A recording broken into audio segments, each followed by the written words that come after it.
प्यारे बच्चों, आज मैं आपको कारक रचना पढ़ाऊंगी। कारक रचना पढ़ाऊंगी कि कारक कितने प्रकार के होते हैं। सबसे पहले मैं बताती हूँ कारक के बारे में। बच्चों, मैंने ये जो कारक रचना एक मॉडल के रूप में बनाया है, वह ऑक्टोपस, दिख रहा आपको ऑक्टोपस, ये ऑक्टोपस मॉडल पे आधारित है।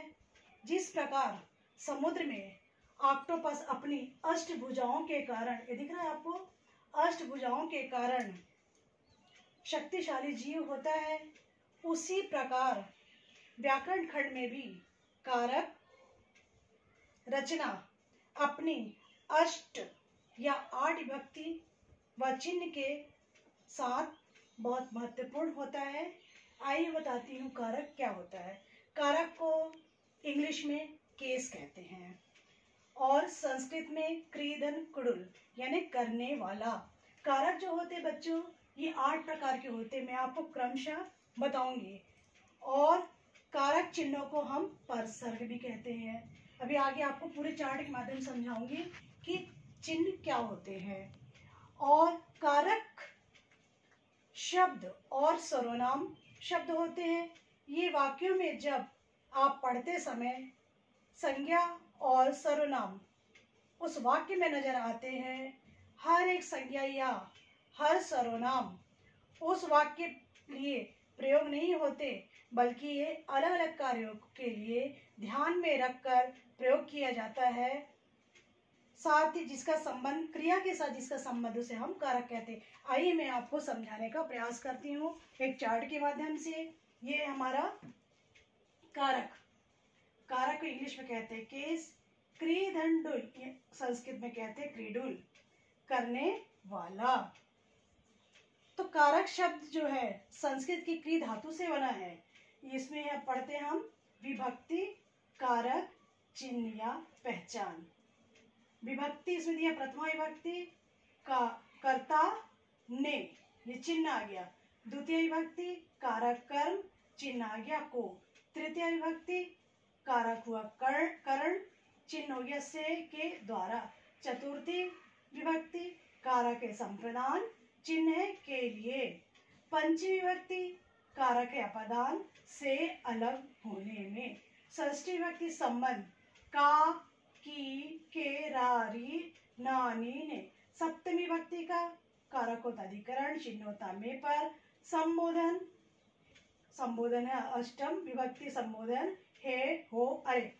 बच्चे, इसको आपको एक ट्रिक बताती हूँ, ट्रिक के माध्यम से आपको याद करना पड़ेगा। कैसे याद करना पड़ेगा? कर्ता ने कर्म को करण से के द्वारा संप्रदान के लिए अपादान से अलग होने में।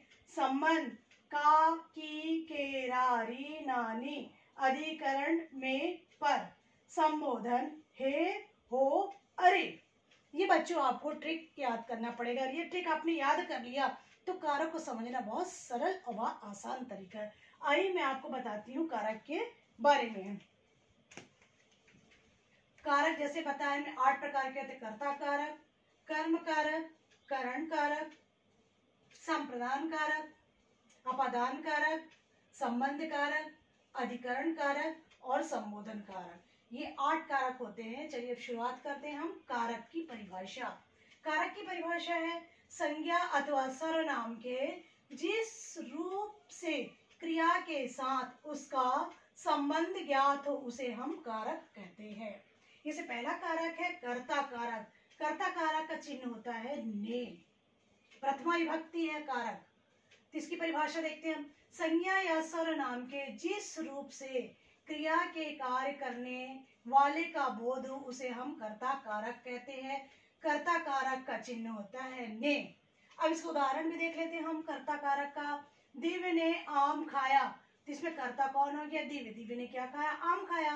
विपुल ने पुस्तक पढ़ी, इसमें कर्ता विपुल हो गया। यश ने भोजन किया, ये कौन क्या हो गया? कर्ता यश हो गया, यश ने भोजन किया। अब दूसरा विभक्ति हमारा आता है कर्म कारक। सबसे पहले पढ़े कर्ता कारक का चिन्ह हो गया ने। उसी प्रकार अब कर्म पढ़ते हैं। कर्म कारक का विभक्ति चिन्ह होता है को। अब परिभाषा देखते हैं।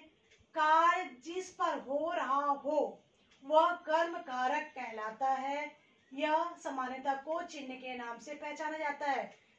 कर्म को, अब इसी पर और देख लेते हैं हम उदाहरण। दीप ने शिव को पुस्तक दी। यहाँ पे क्रिया क्या हो रहा है, कर्म क्या हो रहा है, पुस्तक को दी। दीप और शिव दोनों संज्ञा हो गया। क्रिया क्या कर रहे हैं यहाँ पे, देने का हो रहा है, पुस्तक दी। मिली ने पौधों को पानी दिया, यह मिली भी जो हो गया संज्ञा। पौधों को पानी दिया, किसको दिया, पौधों को यहाँ पे आ गया तो ये कर्म हो गया। राम ने रावण को मारा, राम संज्ञा हो गया, यहाँ रावण भी संज्ञा हो गया। किससे मारा, राम ने रावण को मारा, तो यहाँ पे को जो मारा कर्म का को चिन्ह आया, द्वितीय विभक्ति आई हमारा कर्म। कर्ता ने यहाँ पे आ गया कर्म को। तीसरा हमारा जाता है करण कारक, इसका विभक्ति चिन्ह से के द्वारा। बताती हूँ परिभाषा। वाक्य में किसी वस्तु की सहायता से कोई कार्य होता है उसे करण कारक कहते हैं। यह से और के द्वारा पहचानता है, मतलब कह रहा है किसी की सहायता से, यानी साधन। इसका उदाहरण देख लेते हैं। अर्जुन ने जयद्रथ को बाण से मारा, किसकी सहायता से मारा, बाण की सहायता से मारा, साधन बाण। सिल्की पेन से लिखती है, सिल्की किसकी सहायता से लिखती, पेन की सहायता से लिखती है। यहाँ पे से जो हमारा आ गया करण कारक आ गया। तीसरा इसमें हमारा आ रहा है बच्चे गेंद से खेल रहे हैं, अविभक्ति चिन्ह यहाँ पर हमारा बता रहा से, तो यहाँ पे आ रहा बच्चे गेंद से खेल रहे हैं, तो ये हुआ करण कारक जिसकी सहायता से कार्य होता है। अब हमारा चौथा विभक्ति आता है संप्रदान कारक। तो संप्रदान कारक का चिन्ह होता है इसमें के लिए। इसकी परिभाषा देख लेते हैं। संप्रदान कारक का कर्ता जिसके लिए कार्य करता है उसे संप्रदान कारक कहते हैं। इसका चिन्ह है बच्चों के लिए।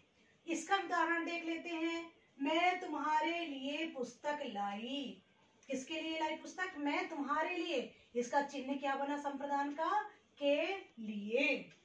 रिहाज दादी के लिए दवाई लाया, किसके लिए दवाई लाया, दादी के लिए, के लिए। देखिए विभक्ति चिन्ह बना के लिए। अगला देखते हैं। रुचि राघव के लिए जलेबी खरीदी, किसके लिए जलेबी खरीदी, राघव के लिए खरीदी, के लिए यहाँ पर दिख रहा है इसका विभक्ति चिन्ह, तो ये कहलाता है बच्चों संप्रदान कारक। अब संप्रदान के बाद आता है हमारा, हमने 4 विभक्ति पढ़े, 5वीं विभक्ति आता है अपादान कारक। अपादान कारक का जो विभक्ति चिन्ह होता है से अलग होना। अब देख लेते परिभाषा। संज्ञा या सर्वनाम के लिए जिस रूप से किसी वस्तु के अलग होने का बोध होता है उसे अपादान कारक कहते हैं। अब यहाँ पे देखिए बच्चे, यहाँ पे अपादान का अर्थ जो होता है अलग होता है। अभी हमने यहाँ पढ़ा था करण से यहाँ पे साधन का उपयोग होता है, दोनों में से आ रहा है। यहाँ पे करण का जो आता है से यानी साधन से, और यहाँ अपादान का जो संबंध आता है इससे अलग होने का संबंध आता है, ये अपादान कारक है। अब इसको उदाहरण देख लेते हैं। पेड़ से पत्ते गिरते हैं, पेड़ से क्या गिरते हैं, पत्ते। पत्ते किससे अलग हो गए, पेड़ से पत्ते अलग हो गए। दूसरा उदाहरण है गंगा हिमालय से निकलती है, गंगा हिमालय से निकलती, हिमालय से निकलकर गंगा क्या हो गई, अलग हो गई। तीसरा उदाहरण है, आप देख लेते हैं। आसमान से बूंदे गिरी, कहाँ से बूंदे गिरी, आसमान से बूंदे गिरी, तो ये अलग हो गई, आसमान से बूंदे निकलती है, क्या कहला बच्चों, पूरा अपादान कारक। अपादान कारक यानी अलग होना, इसका विभक्ति चिन्ह बताया है। अगला देख लेते हैं षष्ठी विभक्ति संबंध कारक। संज्ञा या सर्वनाम के जिस रूप से एक वस्तु का दूसरी वस्तु से संबंध का पता चले उसे संबंध कारक कहते हैं। इसका विभक्ति चिन्ह का, की, के, रा, री से पहचान होती है। संबंध जैसे पिता पुत्र का संबंध, माँ बेटी का संबंध, शिक्षक और विद्यार्थी का संबंध। आइए एक उदाहरण देख लेते हैं हम। यह प्रिंस की किताब है। अब यहाँ से विभक्ति चिन्ह देखिए, यहाँ पे की लगा तो यहाँ पे क्या लिखा, यह प्रिंस की किताब है, कारक क्या यहाँ पे आया, की। दूसरा उदाहरण देख लेते हैं। ये राजीव का बेटा है, इसका बेटा राजीव का यहाँ पे आगे विभक्ति चिन्ह, तो ये राजीव का बेटा है। तीसरा देख लेते हैं हम उदाहरण। यह मीनल की किताब है, किसी किताब, यह मीनल की किताब, यहाँ पे कारक चिन्ह का उपयोग हुआ है। इसी प्रकार हम कारक रचना में हम कितने पढ़ लिए, हमने 6 के बारे में पढ़ लिया। अब सप्तमी विभक्ति पढ़ते हैं बच्चों। सप्तमी विभक्ति आती है अधिकरण कारक। देखते परिभाषा, संज्ञा के जिस रूप से क्रिया के आधार का बोध हो उसे हम अधिकरण कारक कहते हैं। इसकी पहचान होती है में पर। उदाहरण है, फूलों पर भंवरा मंडरा रहा है। फूलों पर भंवरा मंडरा रहा है, किस पर मंडरा रहा है? फूलों पर यहाँ पर आ गई विभक्ति चिन्ह आ गई। दूसरा देखते हैं, कमल सरोवर में खिला। कमल कहाँ खिला है? सरोवर में खिला है। यहाँ पे देखिए में दिख रहा है, अधिकरण कारक में विभक्ति चिन्ह कहलाया। मेज पर पुस्तक रखी है। पुस्तक कहाँ पर रखी है? मेज पर रखी है। यहाँ पे स्थान का बोध दिखा रहा है। अब अगला आता हमारा कारक, आठवां कारक है अष्टम कारक संबोधन।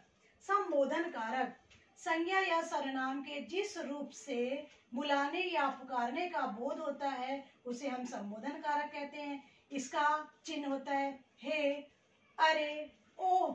चिन्हों से पहचान होती है। जैसे इसको कहा भी जाता है कि आश्चर्य, विस्मय या दुख। और हमने अभी देखा होगा बच्चों कि जितने हमने कारक रचना इसे पढ़ा, सब में वाक्य के बाद इसका चिन्हों का प्रयोग हुआ, लेकिन जो संबोधन कारक है इसमें विभक्ति चिन्ह का प्रयोग पहले हुआ है। तो देखते हैं उदाहरण हम इसका। हे ईश्वर रक्षा करो। दूसरा है, अरे बच्चों कल कहाँ गए थे। तीसरा उदाहरण, अरे शोर मत करो। इस प्रकार बच्चों हमने पूरी 8 विभक्ति पढ़ लिए। पुनः एक बार आपको बता देती हूँ। कर्ता ने कर्म को करण से के द्वारा संप्रदान के लिए अपादान से यानी अलग होना, संबंध का की के री अधिकरण में पर संबोधन हे, अरे, ओ। इस प्रकार बच्चों हमने हिंदी व्याकरण का कारक रचना हमने पढ़ा। और मुझे उम्मीद है जिस इसने सरल तरीके से और TLM के माध्यम से मैंने पढ़ाया है, निश्चित ही आपको समझ में आ गया होगा। आप इसको 2-3 बार ध्यान से पढ़ेंगे तो आपको बिल्कुल समझ में आ जाएगा। धन्यवाद।